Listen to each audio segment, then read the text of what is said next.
안녕하세요. 매일 새로운 사연을 전하는 읽어주는 사연 라디오입니다. 구독과 좋아요, 많은 공유 부탁드립니다. 오늘의 사연 시작하겠습니다. 안녕하세요. 4년의 결혼 생활을 마치고 다시 혼자가 된 30대 여성입니다.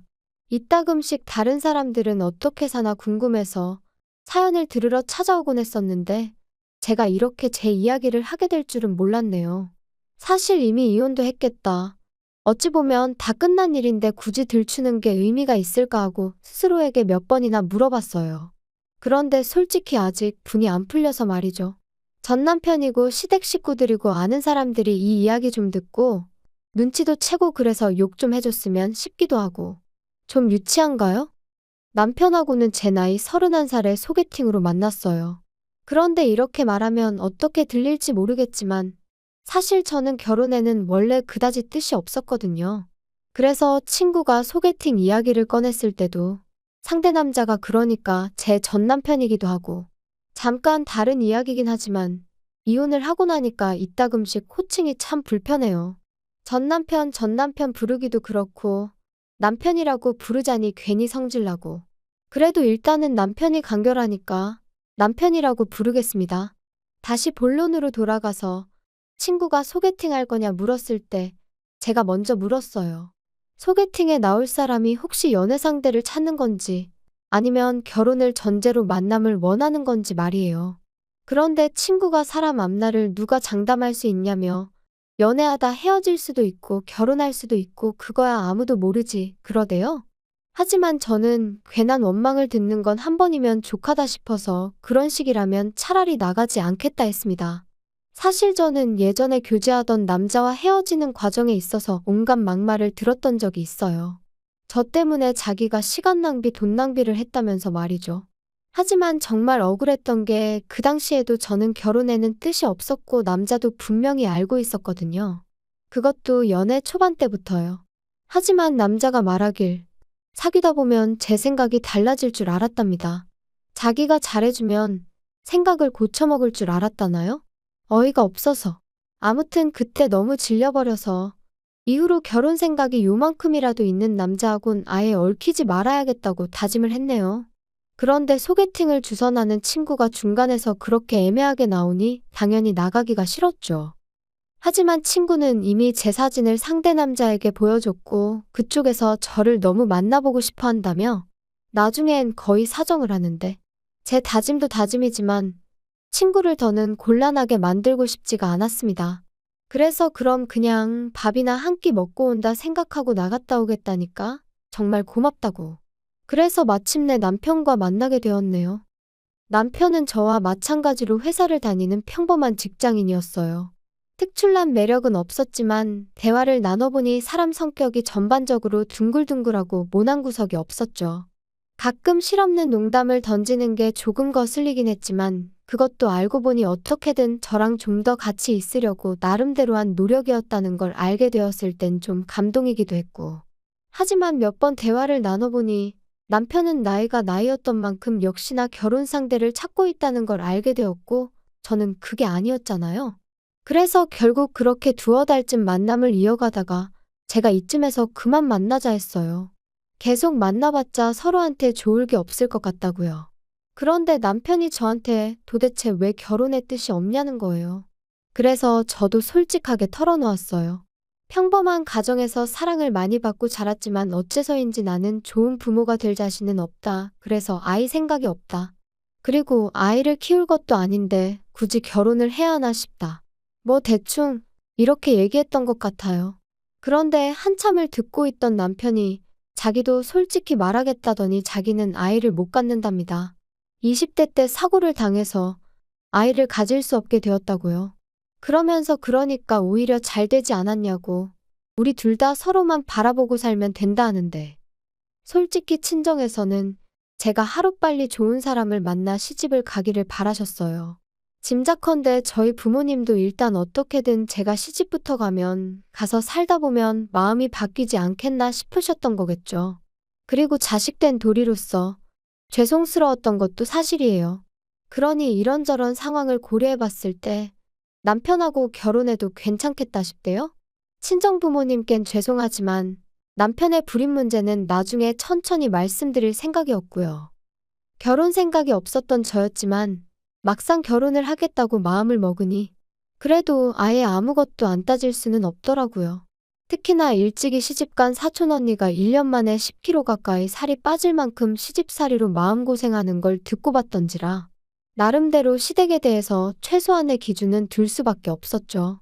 그리고 처음에 인사를 드리러 갔던 날 저더러 고맙다며 눈물을 흘리시는 걸 보고는 막연히 마음이 여리신 분들이구나. 그러니 좋은 분들일 거라고 생각하게 됐던 것 같아요. 물론 지금은 섣불리 판단했던 제 자신이 한심할 뿐이지만 아무튼 그리고 경제적인 부분은 저희 친정이랑 비슷했어요. 그래서 한동안은 여러 가지로 좋은 시댁을 만났다고 생각했습니다. 남편보다 3살 많은 형, 그러니까 아주버님이 이혼을 하기 전까지는요. 저희 부부가 결혼한 지 1년쯤 되었을 때 아주버님과 형님이 이혼을 하셨어요. 시댁 식구들 사이에서는 이혼의 원인이 형님한테 있다고 했지만 저는 솔직히 두 사람 모두 문제가 있다고 생각했죠. 왜냐하면 제가 듣기론 아주버님이 결혼한 지 2년 만에 외도를 하셨고 그걸 알게 된 형님이 이후로 술에 의존하게 되었다 들었거든요. 그리고 언젠가 형님이 하소연하기로는 자기는 어떻게든 참고 살아보려고 했다. 그런데 애아빠, 그러니까 아주버님이 자기를 여자로 봐주질 않더랍니다. 게다가 형님이 참고 살려는 이유는 시조카들 때문이었다는데 아주버님은 형님이 어디 가서 무슨 재주로 벌어먹고 살겠냐고, 그러니 막말로 지가 안 참으면 어쩔 거냔 식으로 걸핏하면 형님을 무시했나 봐요.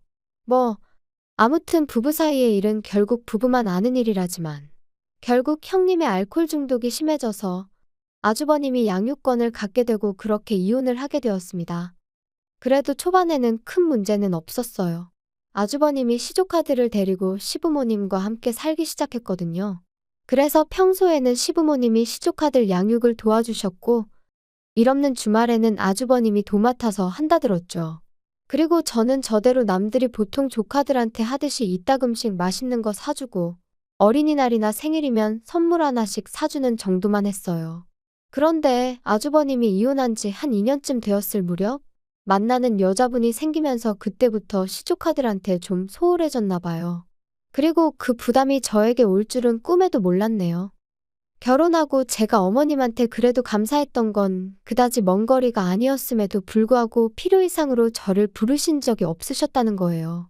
그런데 아주버님이 데이트를 시작하면서 주말에도 어머님이 시조카들을 보게 되는 상황이 잦아지셨고 어머님도 연세가 있으셨으니 시조카들, 그것도 5살, 7살 남자아이들을 혼자 보시는 게 쉽지는 않으셨을 테지요. 하지만 그래도 그렇지. 언젠가부터 하루가 멀다 하고 저를 부르기 시작하셨습니다. 퇴근했니? 뭐하니? 애들이 작은엄마 보고 싶다고 난리네. 그리고 저도 처음에는 그래. 어머님 말동무도 해드릴 겸 좀 도와드리고 오자고 좋은 마음으로 시댁에 들리곤 했었거든요. 거짓말이 아니라 평일에 한두 번, 주말에 한 번, 그렇게 한 3달 가까이를요. 그런데 저도 사람이다 보니 결국 지치더라고요. 특히나 하도 저녁만이라도 먹고 가라셔서 가면 아주버님이 귀가할 때까지 저를 못 가게 하셨는데 창살 없는 감옥이 바로 이런 건가 싶었죠. 그뿐만이 아니었습니다. 시조카들한테는 계속해서 작은엄마가 와서 너무 좋지? 작은엄마랑 같이 하니까 너무 좋지? 작은엄마랑 다음엔 어디 가자고 할까? 이게 겪어보지 않은 사람은 이해가 안 될 수도 있는데 정말이지 너무 부담스럽고 나중엔 그냥 뭐라고 표현을 할 수가 없어요. 말 그대로 정말 미치겠더라고요. 심지어 한 번은 새벽 2시인가? 큰애가 아프다면서 일을 어쩌면 좋으냐고 저한테 전화를 하셨습니다. 남편도 아니고 저한테 말이죠. 그래서 제가 아주버님은 어디 계시냐니까 아주버님은 애인이랑 캠핑 갔다고. 너무 열받아서 그 전화 그대로 남편한테 넘겼어요. 그랬더니 나중에 어머님이 말씀하시길 큰애가 그러더랍니다. 작은엄마랑 병원에 같이 가면 나을 것 같았다고요. 물론 저는 지금도 큰애가 그런 말을 했을 거라곤 믿지 않지만요. 아무튼 이러한 일들이 반복되고 저는 도무지 참을 수가 없었습니다. 그래서 남편에게 어머님한테든 아주버님한테든 확실히 이야기를 좀 해줘. 왜 자꾸 나한테 뭘 기대하시는지 모르겠네. 좀 이해 좀 해줘라. 어머니 입장에선 며느리라고 너 하나니까 그렇지. 그리고 솔직히 한 가족인데 서로 좀 도와가며 지내야지. 어떻게 딱 선을 그냐? 게다가 생각을 좀 해봐. 형이 일단 그 여자랑 빨리 결혼을 해야 너도 우리 어머니도 자유의 몸이 되는 거야. 그러려면 협조를 좀 해줘야지. 두 사람이 결혼해서 내가 자유의 몸이 되기 전에 화병으로 죽을 것 같다니까. 야, 무슨 말 같지도 않은 소리를 하냐 너는? 솔직히 어머니랑 비교하면 네가 뭘 얼마나 했다고 그러냐? 고생은 우리 어머니가 다 하고 계시지. 지금 그게 할 소리야? 너무 빡빡하게 따지지 마라 좀. 이 집안의 여자라곤 어머님하고 너하고 둘뿐인데 어쩌겠냐 그럼? 자기가 대신 사과한다. 미안하다. 너 정말 고생한다. 그런 인사까지는 기대하지도 않았어요. 하지만 적어도 남편이 그토록 뻔뻔하게 아나무인으로 나올 줄은 꿈에도 상상하지 못했죠.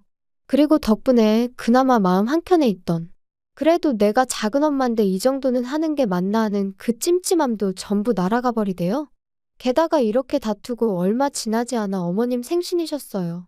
그래서 온 가족이 모였는데 아주버님 재혼 이야기가 나왔습니다. 그런데 듣자 하니 아주버님 애인이란 사람이 시조카들 때문에 재혼하기를 망설인다는 거예요. 그쪽은 초혼이라서 부모 반대가 완강하다면서 말이에요. 그러니까 이번엔 어머님뿐만 아니라 아버님까지 저를 힐끗힐끗 바라보시면서 애들 거취 문제야 뭐 가족 간에 상의를 해서 차차 방법을 찾아보면 된다 하시는데 아니 멀쩡히 애 아빠가 살아있는데 무슨 애들 거취 문제를 가족 간에 상의를 한다는 건지 그리고 나는 왜 자꾸 쳐다보시는 건지 이래저래 너무 짜증이 나더라고요. 게다가 그 와중에 아주버님은 저랑 눈이 마주치니까 어이없게도 윙크를 하면서 재수씨 잘 좀 부탁해요 이러는데 순간 욱해서 뭘 부탁하냐 했습니다. 부탁하지 마시라고 궁금하지도 않고 알고 싶지도 않다면서요. 그리고는 도무지 끓어오르는 화를 참을 수가 없어서 뒤도 안 돌아보고 그냥 제 핸드백이랑 차키만 챙겨서 식당에서 나왔거든요. 그랬더니 남편이 쫓아나와서는 너는 좋은 날 꼭 이렇게까지 해야겠냐? 형 애인 쪽에선 당연히 꺼려지는 자리이고 어쨌든 우리가 지금 우리니까 어쩔 수 없잖아. 왜 우리가 우리야? 아주버님이나 우리지. 막말로 아주버님이 재혼을 하시던 못 하시던 나랑 무슨 상관인데 뭘 잘 부탁한다는 거야 도대체? 어머님 아버님도 그래. 왜 자꾸 나한테 눈치를 주셔? 그렇게 시조카들이 안쓰러우면 당신이 챙겨. 당신이 하면 되잖아. 작은 엄마보다는 작은 아빠가 더 가까운 거 아니야? 핏줄인데? 막말로 어머님이 시조카들 문제로 당신한테 한 번이라도 전화한 적 있으셔? 넌 뭐 그런 걸 지금 따지고 드냐? 진짜 사람 피곤하게 한다. 아무튼 우리 부모님한테 사과드리고 형한테도 미안하다고 해. 웃기고 있네. 사과를 받으면 받았지 내가 지금 하게 생겼니? 분명히 우리 두 사람 서로만 바라보고 살자 했고 그 약속 하나 믿고 한 결혼이었는데 시간이 흐를수록 시부모님도 남편도 말도 안 되는 요구를 해대니 얼마나 스트레스를 받았는지 몰라요. 하지만 적어도 어머님 생신날 제가 보인 행동은 시댁 식구 모두에게 제 생각이 어떤지 분명히 보여주는 일이었다고 믿었습니다. 그러니 더는 시댁 식구들 중 그 누구도 저에게 시조카를 맡길 생각은 하지 못할 거라 생각했고요. 하지만 제 예상은 보기 좋게 빗나가 버렸어요. 오히려 서로 속내가 다 드러나서 그런가 아주 그냥 배째라는 식으로 나왔으니까요. 어머님 생신 이후로 한 달 정도 지났을 무렵이었습니다. 큰애에게 핸드폰이 생겼는지 언젠가부터 계속해서 큰애에게서 문자가 오더라고요. 그리고 그 내용은 대부분 작은엄마 뭐 하세요? 작은엄마 요즘 왜 안 오세요? 작은엄마 보고 싶어요. 그리고 저는 그 문자들이 전부 어머님이 시켜서 시조카가 보냈다 싶었기에 무시해버릴까 싶다가도 혹시나 일말의 가능성으로 시조카가 자진해서 보낸 거면 어쩌나 하는 생각에 사실 이 모든 상황에서 시조카가 잘못한 건 없는데 괜히 애한테 상처를 주게 되면 안 되잖아요? 정말이지 문자 하나가 올 때마다 온종일 이런저런 생각과 고민으로 얼마나 마음이 갑갑했는지 몰라요. 그리고 정말 이렇게 살다간 내가 어떻게 될지도 모르겠다는 생각에 결국 시조카에게 앞으로 작은엄마에게 하고 싶은 이야기가 있으면 작은아빠한테 하라고 했네요. 그러면 작은아빠가 작은엄마한테 전해줄 거라면서 말이죠. 그런데 황당한 건 그 이후로 시조카가 남편에게 문자를 하는 일은 단 한 번도 없었습니다. 이것도 나중에 어머님 말씀으로는 시조카가 단단히 상처를 받아서 안 한 거라는데 그 내막을 솔직히 누가 알겠어요? 제가 그것까지 배려할 수는 없는 노릇이었고요. 그리고 이제 정말 상황이 어느 정도 정리가 되었구나 싶었던 때였습니다. 3달 가까운 시간 동안 어머님은 저에게 오라가라 말씀하지 않으셨으니 저도 어느새 한결 홀가분한 마음으로 일상을 보내고 있었죠. 남편하고의 관계는 예전만 못했지만 적어도 부딪히는 일은 거의 없었고요. 그런데 평소처럼 야근을 하고 집에 도착해 현관을 여는데 저는 순간 제가 남의 집에 잘못 들어온 줄 알았어요. 왜냐면 현관에는 아이들 신발이 놓여 있었고 늦은 시간이었는데도 TV 소리가 흘러나오고 있었으니까요. 하지만 이내 저는 그 아이들이 바로 시조카들이라는 걸 알게 되었습니다. 황당해서 남편에게 이게 다 무슨 일이야? 쟤들이 여기 왜 와 있어? 어머니 허리디스크가 터져서 이제 쟤들 못 보신대. 정말이야? 그럼 일단 병원부터 모시고 가봐야 되는 거 아니야? 아, 뭐 병원은 알아서 가시겠다니까 신경 쓸 거 없고. 걱정이네. 아니 근데 그렇다고 해도 왜 쟤들이 우리 집에 있어? 아직 그 집에 아버님도 계시고 아주버님도 있잖아. 남자 둘이서 쟤들을 무슨 수로 보냐? 아니 아주버님이 애 아빠인데 왜 애들을 못 봐? 그리고 당장 주말 지나면 당신도 나도 출근해야 되는데 우리 집에서 쟤들을 누가 본다고 데려왔냐고. 그래서 말인데 회사에 휴가 좀 내. 누군가 한 명은 쟤들 봐줘야지. 그럼 당신이 내던가. 억지 좀 쓰지 마라. 너가 봐야지 내가 쟤들을 어떻게 보냐? 야, 그리고 왜 작은 엄마라고 부르겠냐? 엄마 없으면 대신 엄마 역할을 하라고 작은 엄마인 거야. 엄마 소리 듣는 게 뭐 아무런 이유 없이 듣는 건 줄 알았어? 당신 뭐 잘못 먹었어? 아까부터 왜 이렇게 헛소리를 해대? 작은 엄마가 무슨 엄마 소리야, 엄마 소리는? 그리고 내가 언제 작은 엄마 하고 싶댔어? 작은 엄마가 무슨 벼슬도 아니고 웃기지도 않네, 진짜. 하지만 남편은 좀처럼 고집을 꺾지 않았고 정말이지 이런 식으로 나가다간 제가 시조카드를 떠안게 생겼다 싶더라고요. 그래서 저는 이튿날 새벽 남편과 시조카들이 아직 잠에서 깨지 않았을 때 제 짐만 챙겨서 친정으로 향했습니다. 솔직히 집을 나오면서도 내가 뭘 잘못한 것도 아닌데 왜 이렇게 나와야 하나 싶었지만 동시에 어물쩍거리다 시조카들하고 마주치면 또 거기다 뭐라고 설명을 해야 할지도 모르겠고 아이들한테 저희 부부가 큰 소리 내는 걸 보여주고 싶지도 않았고요. 그래서 일단은 집에서 나왔어요. 친정에 도착한 지 1시간쯤 지나니까 남편에게 연락이 왔습니다. 어디냐 묻길래 친정이라고. 시조카들 문제 해결할 때까진 난 친정에서 지낼 테니 그런 줄 알라 했죠. 그랬더니 남편이 한다는 말이 저더러 왜 이렇게 인정머리가 없냐는 거예요. 그리고는 다른 사람들은 생판 모르는 남도 데려다 키우던데 너는 뭐가 문제야? 넌 모성애라는 게 없냐? 네가 그러고도 여자야? 진짜 정 떨어진다. 그걸 지금 말이라고 해. 모성애고 뭐고 내가 애시당초에 낳을 생각 없다고 했던 거 기억 안 나? 근데 이제 와서 나더러 시조카를 키우라고 하면 내가 그래 알겠어 하고 키울 줄 알았던 거야? 그리고 뭐 여자 맞냐고? 아무렴씨 없는 너도 남잔데 내가 여자가 아닐 리가 있어. 너 지금 말 다 했냐? 너 터진 입이라고 아무렇게나 말하는데 입 조심해라. 당신이 먼저 시작했거든? 그리고 나는 그 작은 엄마 소리 더는 듣기도 싫어. 아주 이골이나. 작은 엄마고 뭐고. 나 안 할 테니까 어디 밖에 나가서 하겠다는 여자 있으면 그 여자 시켜. 얼마나 대단한 자리라고 사람을 이렇게 스트레스를 줘 주기를. 저는 제 할 말만 하고 그냥 전화를 끊어버렸어요. 그리고 이후로는 무슨 정신이었는지는 몰라도 남편 말대로 회사에 일단 휴가는 냈습니다. 다만 그리고 나서 유명하다는 이혼 전문 변호사들 몇몇을 만나 상담도 받고 나름대로 전략도 세워보고 누가 그러더라고요. 일단 시어머니 허리가 났을 때까지만이라도 좀 봐줄 수 있었던 거 아니냐고. 근데 그게 그 상황에 처해보지 않은 사람이면 모를 거예요. 시부모님도 아주버님도 그 애인이란 여자한테는 아주 절절매지. 그러니까 그 여자는 자기가 뭐나 되는 거 마냥 저한테 이래라 저래라 해대지. 그런데 정작 애들은 그 여자는 자기들 아빠를 뺏어간 여자라고 생각해서 따를 생각이 없고 말끝마다 작은 엄마 작은 엄마. 그러니까 그 여자가 아주버님과 결혼을 한다면 영락없이 애들 엄마 노릇은 제 몫이고 그 여자는 형님 놀이나 하게 생겼더라고요. 호랩이 될 뻔한 아주버님을 살려준 구세주놀이는 덤이고요. 그리고 제가 무슨 부귀영화를 누리겠다고 그런 꼴을 보게 될 걸 뻔히 알면서 언제 그런 날이 오려나 하고 기다리고 있을 수는 없었죠. 그래서 결국 남편과 저는 이혼을 했습니다. 남편은 남편 나름대로 제가 자기를 모욕했다며 명예훼손이네 어쩌네 해댔는데 부부싸움하다가 막말 좀 한 걸로 명예훼손이 될 리가 없잖아요. 고작 그런 이유로 저를 유책배우자로 몰아갈 수도 없었고요. 그래서 제가 서로 오만정이 다 떨어진 마당에 뭘 질질 끄냐고 그냥 깔끔하게 협의 이혼하고 갈 길 가자 했어요. 그런데 이렇게 되니까 다른 사람도 아니고 아주버님이 저희 이혼을 말리대요? 자기가 다 잘못했다면서? 하지만 곧 죽어도 시조카드를 다시는 안 맡기겠단 소리도 안 하고 설령 그런 소리를 했다고 해도 이미 저희 부부는 깨진 그릇이나 마찬가지였으니까요. 결국 그렇게 남남이 되었습니다. 그리고 저는 이혼하고 얼마 지나지 않아 아주버님과 그 여자도 헤어졌다는 소식을 다름 아닌 어머님을 통해서 듣게 되었습니다. 이게 다 저 때문이라면서 제가 조금만 도와줬으면 될 걸 일을 다 그르쳤네 하시더니 급기야는 저를 고소하겠다고 하셨지요.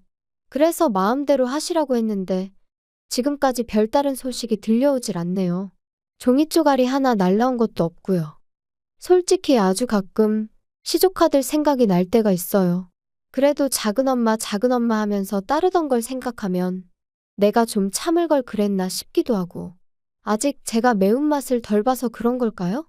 그냥 왜 어른들 때문에 애들이 저렇게 힘든 시간을 겪어야 하나 싶은 게 아무쪼록 아주버님이 그놈의 사랑 타령은 잠시 접어두고 아이들을 먼저 좀 챙기셨으면 좋겠네요. 긴 이야기 들어주셔서 감사합니다. 오늘의 사연은 여기까지입니다. 구독과 좋아요, 알람 설정해주시면 앞으로 더 좋은 사연으로 찾아오겠습니다. 감사합니다.